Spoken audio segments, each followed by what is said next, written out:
Bismillahirrahmanirrahim. Assalamualaikum warahmatullahi wabarakatuh. Selamat siang, salam sejahtera bagi kita semua. Shalom, Om Swastiastu, Namo Buddhaya, salam kebajikan, Rahayu. Yang terhormat Ibu Ketua dan Wakil-Wakil Ketua Dewan Perwakilan Republik Indonesia. Yang terhormat Bapak Ibu anggota Dewan Perwakilan Rakyat Republik Indonesia. Yang saya hormati Bapak Menteri Dalam Negeri Republik Indonesia, Ibu Menteri Keuangan Republik Indonesia, dan Wakil Menteri Hukum dan HAM Republik Indonesia. Mari kita semua memanjatkan puji syukur kehadirat Tuhan Yang Maha Esa. Karena dalam situasi pandemi COVID, kita masih diberikan rahmat kesehatan untuk dapat terus melanjutkan tugas-tugas konstitusi kita. Sembari memanjatkan doa, semoga bangsa Indonesia diberikan kekuatan untuk tetap tangguh dalam situasi pandemi. Rancangan Undang-Undang tentang perubahan kedua atas Undang-Undang Nomor 21 Tahun 2021 tentang otonomi khusus bagi Provinsi Papua merupakan RUU yang diusulkan oleh Presiden untuk dibahas bersama dengan Dewan Perwakilan Rakyat Republik Indonesia melalui Surat Presiden Nomor R Datar 47/Pres/12/2020. Urgensi perubahan norma yang diusulkan oleh Presiden melalui rancangan undang-undang ini terkait penerimaan dalam rangka dana otonomi khusus yang membutuhkan dasar hukum baru pada tahun 2021 untuk keberlanjutan masa berlakunya dana otonomi khusus dan sebagai upaya mitigasi turbulensi fiskal di tanah. Hukum tertinggi dalam demokrasi Pancasila adalah kekeluargaan. Dan hal inilah yang menuntun Pansus dan pemerintah mencapai kata sepakat. Dari pasal-pasal yang sebelumnya terasa sulit untuk diakomodir. Untuk itu kepada pemerintah saya sampaikan terima kasih. Pansus juga mendengarkan beberapa masukan dari masyarakat dalam forum rapat dengar pendapat umum yang dilakukan tanggal 1 sampai tanggal 5 Mei di Papua maupun Papua Barat. Yang melibatkan stakeholder, forum komunikasi, Muspida Provinsi, MRP, DPRP, Majelis Rakyat Papua Barat, dan juga Dewan Perwakilan Rakyat Papua. Dan juga ada tokoh-tokoh maupun masyarakat Papua yang menyampaikan aspirasi langsung juga kepada Pansus di Dewan Perwakilan Rakyat ini. RDP juga dilakukan dengan pihak kementerian terkait di luar kementerian yang ditunjuk Presiden dalam surat Presiden.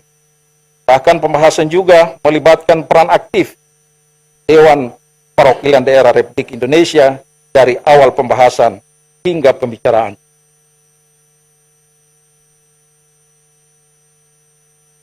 Pembahasan dengan pihak pemerintah dapat dirasakan berlangsung secara penuh kekeluargaan.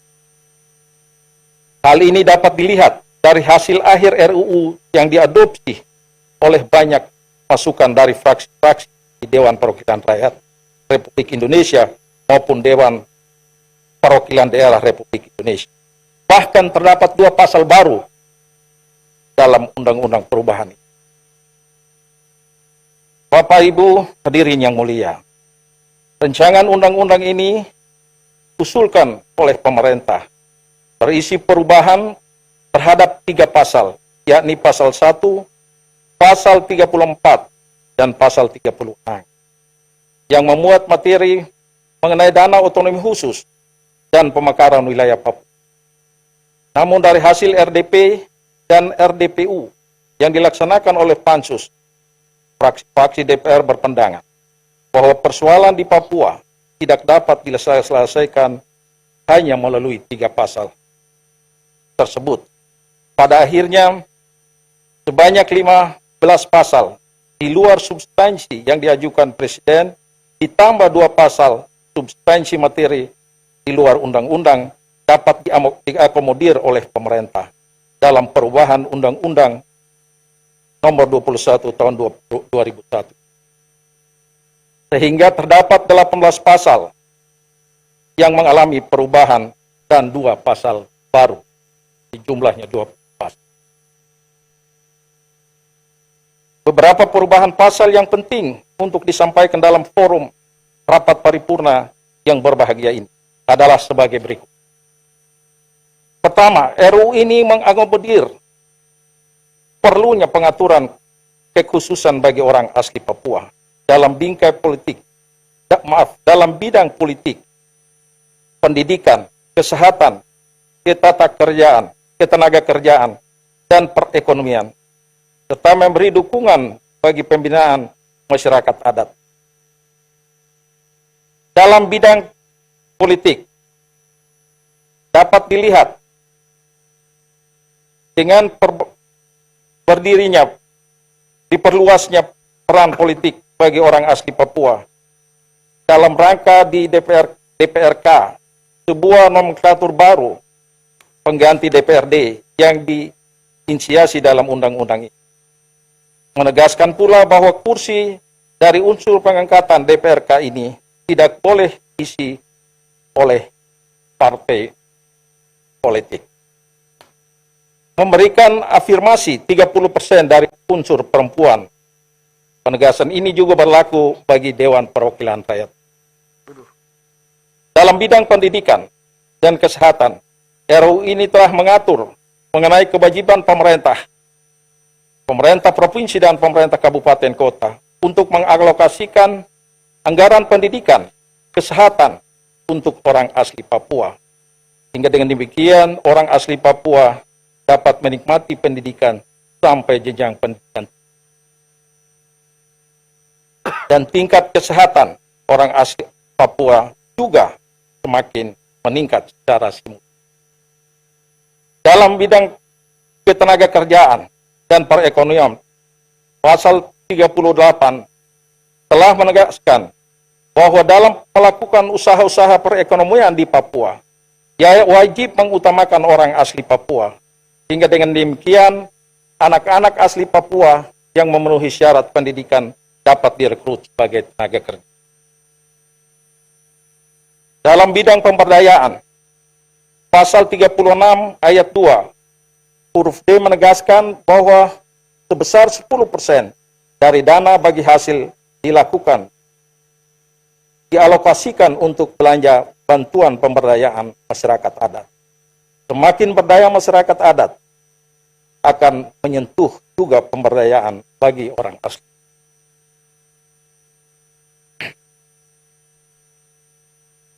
Kedua, terkait lembaga MRP DPRP, RUU ini memberikan kepastian hukum bahwa MRP dan DPRP berkedudukan di masing-masing ibu kota provinsi dan dengan memberikan penjelasan mengenai penamaan masing-masing lembaga agar administrasi pemerintahan, penyebutan nama untuk keuangan, kegunaan administrasi pemerintahan.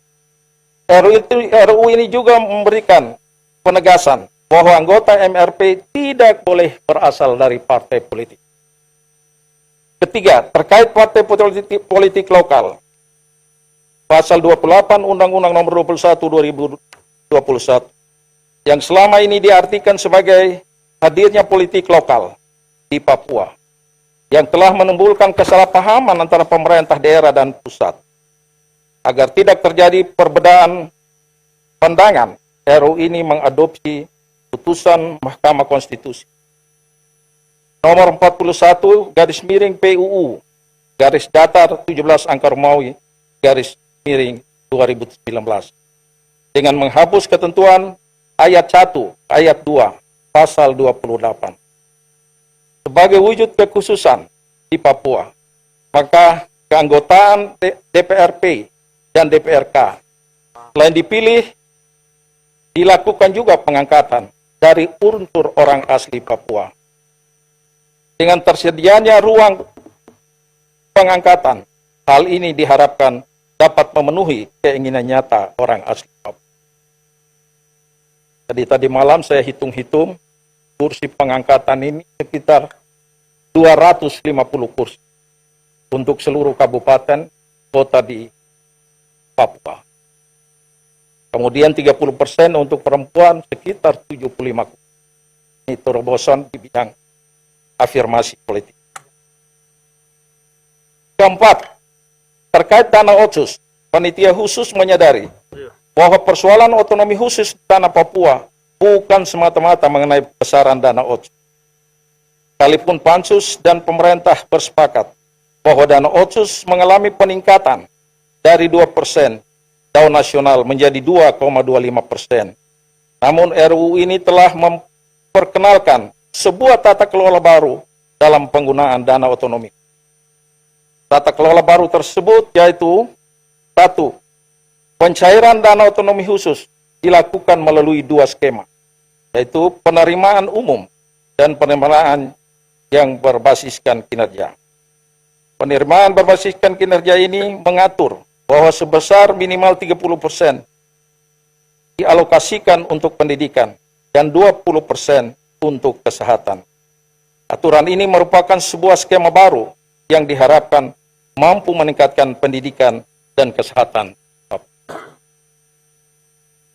2. RUU ini juga mengatur indikator dalam pembagian penerimaan dana otonomi khusus, termasuk memperhatikan jumlah orang asli Papua, tingkat kesulitan geografis, dan indeks kemahalan konstruksi. 3. Mekanisme pembagian dana otsus dilakukan dengan melibatkan peran pemerintah pusat dan pemerintah provinsi Papua. 4. Hadirnya rencana induk grand design yang ditetapkan oleh Menteri Bappenas. Melalui perubahan tata kelola dana otsus, diharapkan berbagai persoalan pembangunan selama ini dapat diatasi. Kelima, hadirnya sebuah badan khusus, seperti Badan Khusus Percepatan Pembangunan Papua, atau disebut BKP3. Pansus bersama-sama dengan pemerintah menyadari bahwa selama ini ada banyak program-program yang dilakukan oleh berbagai kementerian dan lembaga di Papua yang tidak sinkron.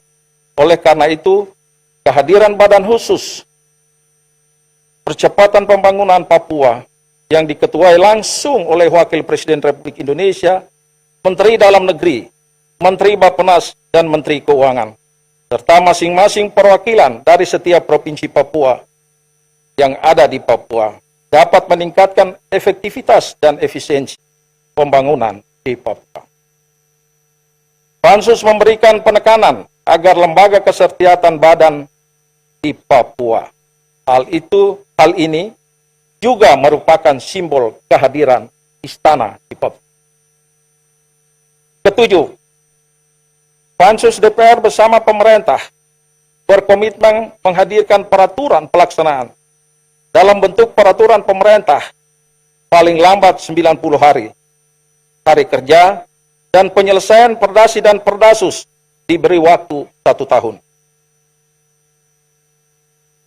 Sebagai bentuk komitmen DPR atas pelaksanaan undang-undang ini, maka DPR dan pemerintah melakukan sebuah terobosan hukum dengan mengatur bahwa penyusunan peraturan pemerintah dikonsultasikan ke DPR, DPD, dan masukan dari pemerintah Papua dan Papua Barat. Terima kasih saya sampaikan kepada seluruh anggota Pansus, terutama saudara-saudaraku anggota yang bukan berasal dari Dapil Papua, yang begitu serius mendukung pembahasan sampai masuk dalam sidang paripurna hari ini. Tidak lupa kepada rekan-rekan Komisi 1 DPR RI, kami sampaikan terima kasih. Semangat yang membara dari rekan-rekan anggota dan dalam setiap rapat yang diselenggarakan sekalipun situasi pandemi COVID, bahkan dalam situasi PPKM darurat sekarang ini. Kami juga menyampaikan terima kasih kepada Menteri Dalam Negeri Republik Indonesia, Keuangan Republik Indonesia, dan khusus pada Wakil Menteri Hukum dan HAM yang mendampingi pansus dan selalu cepat berdiskusi dalam bahasa disampaikan. Terima kasih. Rasa terima kasih juga kami sampaikan pada sekretariat Pansus DPR RI dan tim asisten, juga seluruh pihak yang tidak dapat saya sebutkan satu persatu, yang telah memberikan dukungan moral dan spiritual bagi penyelenggaraan pembahasan dan kerja pansus hingga saat.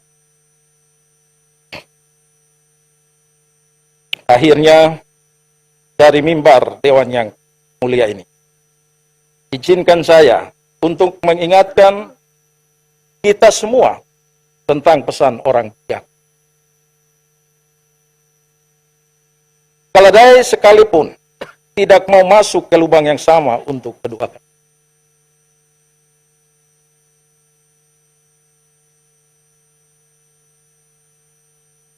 Oleh sebab itu, mari kita berkomitmen.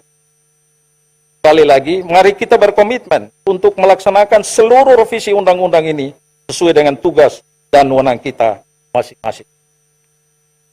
Terutama bagi rekan-rekan partai politik yang akan menentukan rekrutmen kepemimpinan di daerah, yang akan memikul tanggung jawab penuh untuk memastikan undang-undang ini dapat dilaksanakan atau tidak. Sebab, sebaik apapun suatu aturan dalam rumusannya, tidak akan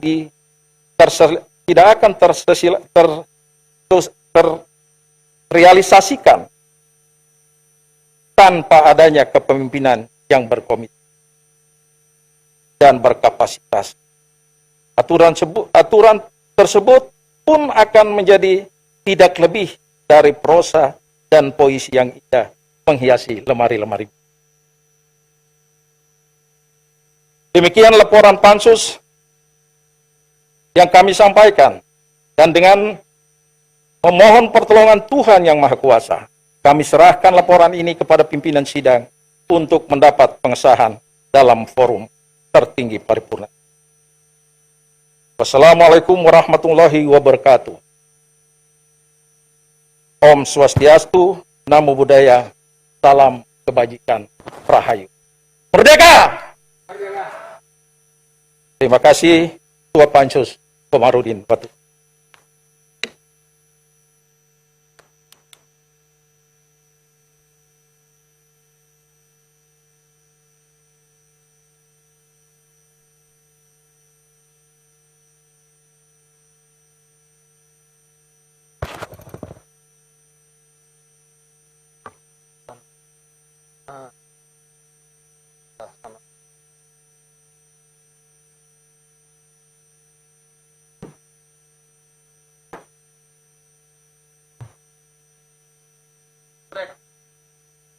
Mereka.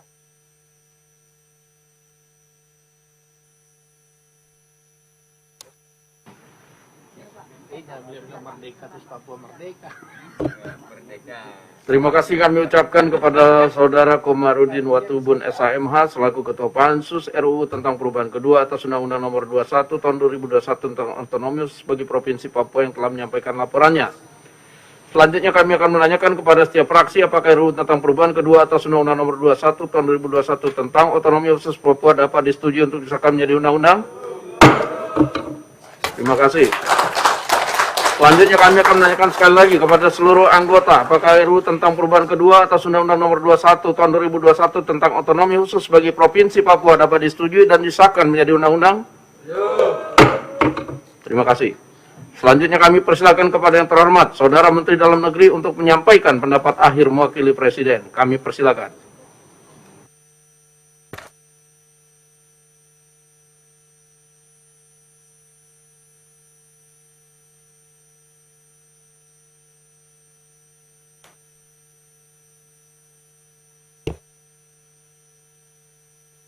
Assalamualaikum warahmatullahi wabarakatuh. Selamat siang, salam sejahtera untuk kita semua. Om Swastiastu, Namo Buddhaya, salam kebajikan, juga salam sehat. Yang kami muliakan Ibu Ketua DPR RI dan segenap Wakil Ketua DPR RI. Yang saya hormati para Ketua Fraksi DPR RI dan segenap anggota DPR RI yang hadir, baik secara fisik maupun secara virtual. Yang saya hormati Ibu Menteri Keuangan, serta staf, dan Wakil Menteri Hukum dan HAM, serta staf, para hadirin sekalian berbahagia. Pertama-tama tentunya dengan tiada hentinya kita menjadi bersyukur dari Allah Subhanahu wa Ta'ala, Tuhan yang Maha Kuasa, karena kita masih diberikan nikmat sehat hingga hadir pada acara yang sangat mulia ini, yaitu rapat paripurna yang mengagendakan pengambilan keputusan tingkat 2 atas RUU tentang perubahan kedua atas Undang-Undang Nomor 21 Tahun 2001 tentang otonomi khusus bagi Provinsi Papua. Dan barusan saja sudah diketok secara aklamasi. Kami sangat bersyukur hingga kerja keras yang cukup panjang dapat diselesaikan. Apresiasi yang sangat tinggi kepada DPR RI. Bapak Ibu sekalian, bagaimana kita ketahui bahwa otonomi khusus di Provinsi Papua telah berjalan selama 20 tahun pada tahun ini. Tepatnya akan di Undang-Undang 20 tahun, 21 November 2021. Dalam perjalanannya banyak hal yang telah berhasil dicapai. Namun ada pula yang perlu diperbaiki. Salah satu contoh adalah belum meratanya pembangunan antar kabupaten kota di Provinsi Papua dan Papua Barat. Untuk itu perlu diambil kebijakan strategis. Di antaranya dengan melakukan perubahan terhadap Undang-Undang Nomor 21 Tahun 2001 tentang otonomi khusus bagi Provinsi Papua. Perubahan ini juga diperlukan untuk memperpanjang dana otonomi khusus. Pasal 34 menyatakan bahwa dana otonomi khusus berlaku selama 20 tahun. Sehingga apabila tidak dilakukan perubahan, maka dana otonomi khusus akan berakhir pada tahun 2021. Sedangkan dana otsus, berdasarkan pertimbangan pemerintah, masih sangat diperlukan untuk percepatan pembangunan di Papua. Merespon kebutuhan tersebut, pemerintah telah memulai proses perubahan atas Undang-Undang Nomor 21 dengan meminta masukan kepada Gubernur Papua dan Gubernur Papua Barat melalui Surat Menteri Dalam Negeri tanggal 12 Juli 2019. Hal usulan perubahan undang-undang tersebut yang juga disampaikan kepada Ketua DPR Papua, DPR Papua Barat, dan Ketua Majelis Rakyat Papua, Majelis Rakyat Papua Barat. Selanjutnya setelah pembahasan melalui panitia antar kementerian dan harmonisasi, pemerintah telah mengajukan usulan rancangan undang-undang tentang perubahan kedua Undang-Undang Nomor 21 2001 kepada DPR melalui surat Presiden kepada Ketua DPR RI tertanggal 4 Desember 2020. Hal penyampaian rancangan undang-undang tentang perubahan kedua atas Undang-Undang Nomor 21 2001. Rancangan undang-undang tersebut kemudian telah dibahas secara intensif di lingkungan pemerintah, diikuti dan dihadiri oleh 19 kementerian lembaga dari pihak pemerintah, dipimpin oleh pada saat panja oleh Bapak Wakil Menteri Hukum dan HAM yang saat ini hadir. Kemudian dibahas kembali bersama panitia khusus DPR RI dan Komisi 1 DPD RI. Keterlibatan DPRD juga DPD RI juga sangat intens. Dan kemudian disetujui pada rapat pengambilan keputusan tingkat 1 pada hari Senin 12 Juli 2021. Bapak Ibu sekalian, pembahasan RUU perubahan kedua atas Undang-Undang Nomor 21 2001 ini merupakan upaya bersama yang merupakan wujud komitmen pemerintah, DPR RI, dan DPD RI untuk meningkatkan kesejahteraan masyarakat Papua sebagai bagian integral dari negara kesatuan Republik Indonesia. Dalam pembahasan, kita berpijak pada prinsip-prinsip dan semangat untuk melindungi dan menjunjung harkat dan martabat orang asli Papua, dan melakukan percepatan pembangunan untuk meningkatkan kesejahteraan masyarakat di Papua. Selanjutnya pada kesempatan yang baik ini, izinkan kami atas nama pemerintah menyampaikan apresiasi dan penghargaan yang setinggi-tingginya kepada seluruh pimpinan dan anggota panitia khusus, panitia kerja, tim perumus, dan tim sinkronisasi yang telah bekerja dengan sangat efektif dan penuh dedikasi, sehingga dapat menyelesaikan pembahasan terhadap 143 daftar inventarisasi masalah atau DIM dalam tempo yang tidak terlalu lama. Meskipun dalam situasi pandemi COVID seperti saat ini, para pimpinan dan anggota Pansus, Panja, tim perumus, tim sinkronisasi tetap meluangkan waktu, pikiran, dan tenaga konsinyir untuk melaksanakan dan menyelesaikan RUU tersebut. Ini adalah merupakan bentuk perhatian terbaik dari kita semua kepada saudara-saudara kita di Papua. Dan insya Allah sumbangsih Bapak Ibu sekalian akan tercatat dalam tinta emas perjalanan bangsa ini. Selanjutnya, sesuai dengan surat Presiden terkait pengajuan rancangan undang-undang ini, pemerintah sebetulnya mengajukan perubahan hanya pada 3 pasal. Pasal 1, pasal 34, dan pasal 76. Namun dalam perkembangan, mengikuti dinamika diskusi dan masukan-masukan serta mendengarkan aspirasi masyarakat, akhirnya rapat panitia khusus telah menetapkan perubahan atas 20 pasal. 3 pasal usulan surat Presiden, kemudian 17 pasal di luar usulan pemerintah. Perubahan pada pasal-pasal tersebut mencerminkan kebijakan afirmasi yang kuat terhadap orang asli Papua sebagai perwujudan komitmen seluruh elemen bangsa terhadap pembangunan Papua. Paling tidak ada 3 kebijakan afirmasi di dalam undang-undang ini. Yang pertama adalah politik afirmasi. Perubahan undang ini menambahkan penyebutan untuk DPRD Kabupaten Kota dengan DPRK dan menambahkan unsur DPRK dari orang asli Papua melalui mekanisme pengangkatan dengan jumlah 1/4 dari jumlah anggota DPRK yang dipilih dalam pemilihan umum dan sekurang-kurangnya 30% dari unsur perempuan orang asli Papua. Ini juga menunjukkan semangat yang tinggi dari kita semua untuk mendorong persamaan gender untuk di Papua. Kemudian yang kedua adalah afirmasi di bidang ekonomi. Terdapat perubahan beberapa pasal dalam rancangan undang-undang ini menunjukkan keberpihakan kepada orang asli Papua di bidang ekonomi. Dana otonomi khusus ditingkatkan dari 2% menjadi 2,25% dengan perbaikan dalam hal tata kelola. Selain itu di bidang ekonomi telah disepakati dana bagi hasil migas 70% untuk Provinsi Papua Barat diperpanjang menjadi ke tahun 2041 sehingga dapat dipergunakan maksimal untuk meningkatkan kesejahteraan masyarakat Papua. Dengan dukungan pendanaan dalam bentuk dana otsus dan dana bagi hasil migas tambahan, sertai dana tambahan infrastruktur dan transfer ke daerah lainnya, diharapkan dapat mendukung pemerintah daerah Papua mempercepat pembangunan di wilayah Papua.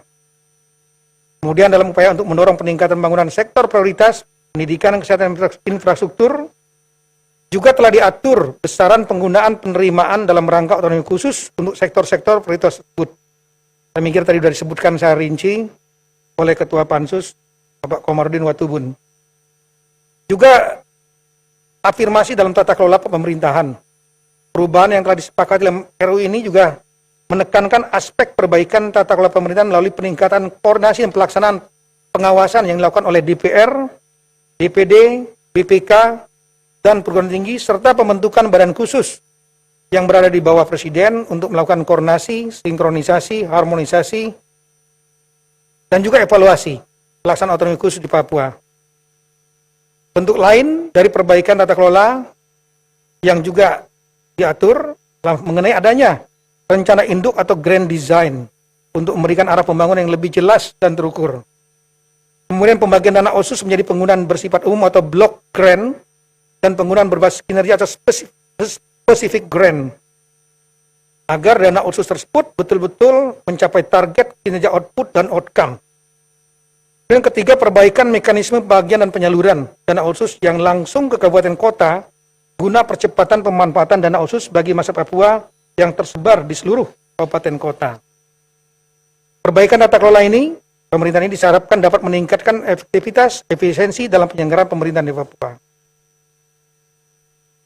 Yang kami hormati, pimpinan serta para anggota, Bapak Ibu sekalian, mengakhiri sambutan kami, sekali lagi kami mengucapkan terima kasih kepada seluruh pimpinan dan anggota DPR RI, termasuk Pansus RUU tentang perubahan kedua atas Undang-Undang Nomor 21 2001 ini, dan juga kepada Komisi 1 DPD RI, seluruh tim pemerintah dari 19 kementerian lembaga. Jumlah KL yang terlibat ini menunjukkan keseriusan dari pemerintah yang sangat luar biasa untuk perubahan Undang-Undang khusus Papua. Juga kepada masyarakat, khususnya masyarakat di Papua, media, atas semangat dan dukungannya sehingga pembahasan ini dapat berjalan dengan lancar. Kalau kita hitung dari Surpres 4 Desember, alhamdulillah selesaikan dalam bulan Juli ini, di tahun 2021, di lebih kurang 7 bulan lebih. Selanjutnya setelah RU ini diundangkan, nanti pemerintah akan melakukan sosialisasi pada stakeholder tingkat pusat daerah, serta menyusun peraturan pelaksanaan dalam bentuk peraturan pemerintah, sebagaimana yang diamanatkan oleh Undang-Undang tentang perubahan kedua atas Undang-Undang Nomor 21 Tahun 2001 tentang otonomi khusus bagi Provinsi Papua. Perubahan undang-undang ini dengan jumlah hal baru, terutama di bidang politik, keuangan, dan ekonomi, termasuk tadi kenaikan dana otsus dari 2% menjadi 2,25% dari dana alokasi umum nasional, diharapkan akan dapat mempercepat pembangunan di Papua, mensejahterakan masyarakat Papua, dan hasil-hasilnya akan dapat lebih akuntabel. Demikian yang dapat kami sampaikan, Bapak Ibu sekalian. Sekali lagi terima kasih banyak atas keputusan yang telah diambil pada hari ini.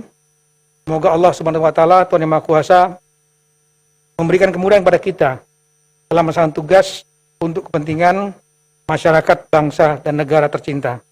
Wassalamualaikum warahmatullahi wabarakatuh.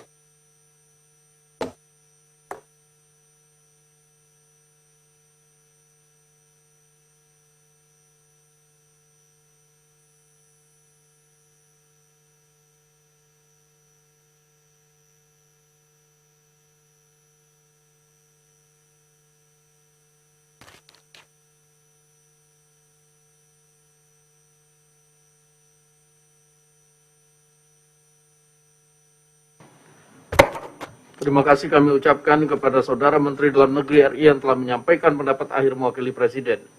Selanjutnya kami akan menanyakan kembali kepada seluruh peserta sidang apakah RUU tentang perubahan kedua atas Undang-Undang Nomor 21 Tahun 2001 tentang otonomi khusus bagi Provinsi Papua dapat disetujui untuk disahkan menjadi undang-undang. Terima kasih.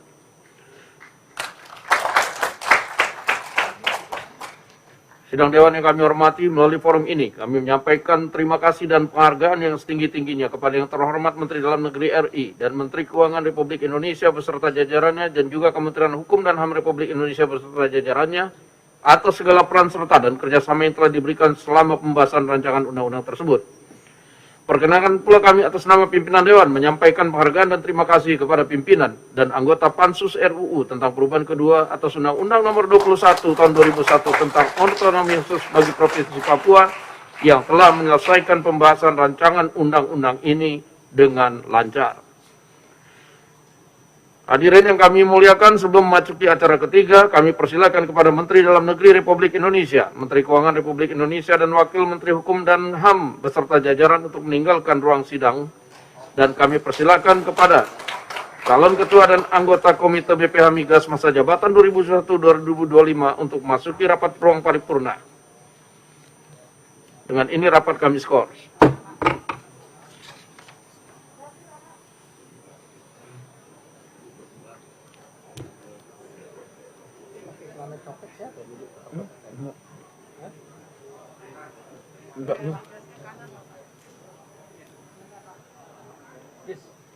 Yang tadi ngobrol malam pakai baju celana coklat, baju kotak itu siapa? Wakil Menteri Hukum dan HAM. Oh tuh amin. Iya, kau pakai begitu. Kasih dulu. Ya kan, yang apa ini kok pakai baju begini? Saya pikir saya kira orang Papua yang mau.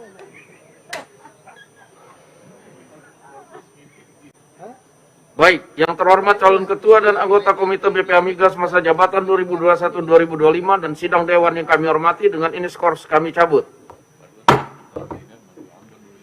Marilah kita memasuki acara ketiga rapat paripurna Dewan hari ini dengan laporan Komisi 7 DPR RI atas hasil uji kelayakan terhadap calon ketua dan anggota Komite BPH Migas masa jabatan 2021-2025 dilanjutkan dengan pengambilan keputusan.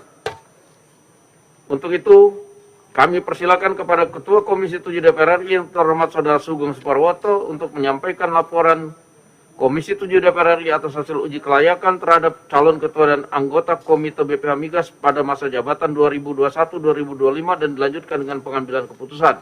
Waktu kami persilakan.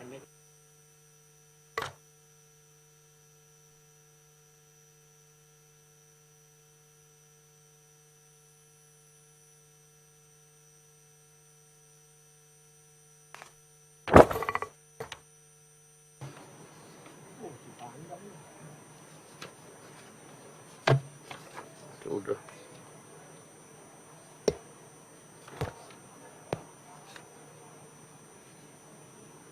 Laporan Komisi 7 DPR RI mengenai hasil uji kepatutan dan kelayakan fit and proper test calon ketua dan anggota Komite BPH Migas masa jabatan tahun 2021-2025 pada rapat paripurna DPR Republik Indonesia tanggal 15 Juli tahun 2021. Assalamualaikum warahmatullahi wabarakatuh. Salam sejahtera bagi kita semuanya. Yang kami hormati, pimpinan dan anggota DPR RI, baik yang hadir secara fisik maupun virtual.